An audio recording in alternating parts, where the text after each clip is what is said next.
ایک بادشاہ بڑا نمازی تھا، بڑا روزدار تھا، باعمل تھا، تہجد گزار تھا، لیکن بادشاہی بھی بڑی اچھی چلاتا تھا، حکومت بھی بڑی اچھی کرتا تھا، کسی پر ظلم نہیں ہونے دیتا تھا۔ تو ایک مرتبہ ایک فقیر اس کے پاس سے گزرا اور کہنے لگا کہ آپ کے دربار میں شیر اور بکری ایک جگہ کیسے جمع ہو جاتی ہے، میری سمجھ میں نہیں آ جاتا۔ بادشاہ نے کہا میں تمہاری بات کو سمجھا نہیں۔ اس فقیر نے کہا بادشاہ ہو کر تم اللہ کی عبادت بھی کر لیتے ہو، تم نماز بھی پڑھ لیتے ہو، روزہ بھی رکھ لیتے ہو، حج بھی کر لیتے ہو، زکوٰۃ بھی دے لیتے ہو، غریبوں کی فریاد بھی سن لیتے ہو، مظلوموں پر ظلم بھی نہیں ہونے دیتے ہو، اور دنیا بھی چلا لیتے ہو، یہ دونوں چیزیں تم ایک ساتھ کیسے کر لیتے ہو؟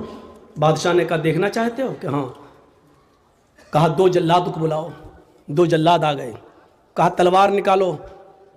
جلادوں نے تلوار نکالی۔ بادشاہ نے اپنے ایک نوکر سے کہا ایک پیالہ پانی لے آؤ۔ پانی لے آئے۔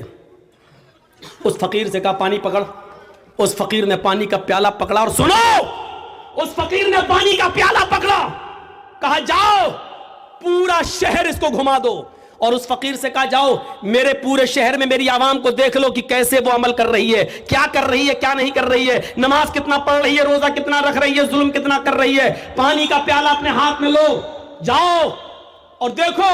اور ان دونوں جلادوں سے کہا اگر اس پانی کے پیالے میں سے ایک بوند بھی چھٹک کر زمین پہ گر جائے تو اس فقیر کی گردن کاٹ دینا اور میرے پاس لے آنا۔ فقیر کہتا کم بخت، میں نے تو پوچھا تھا کہ کیسے، اس نے تو مجھے مصیبت میں ڈال دیا۔ لیکن بادشاہ کا حکم، جلاد نے کہا چل۔ اب وہ پانی کا پیالہ لے کے چل رہا ہے، دھیرے دھیرے چل رہا کہ پانی کی کہیں بوند گر نہ جائے، ایک قطرہ بھی گرا تو جلاد میری گردن اتار لیں گے۔ پورا شہر کا چکر لگانے کے بعد بادشاہ کے پاس آیا۔ بادشاہ نے پانی کا پیالہ پکڑا، رکھ دیا اور کہا اے فقیر بتا تجھے میرا شہر کیسا لگا؟ فقیر نے کہا کون سا شہر؟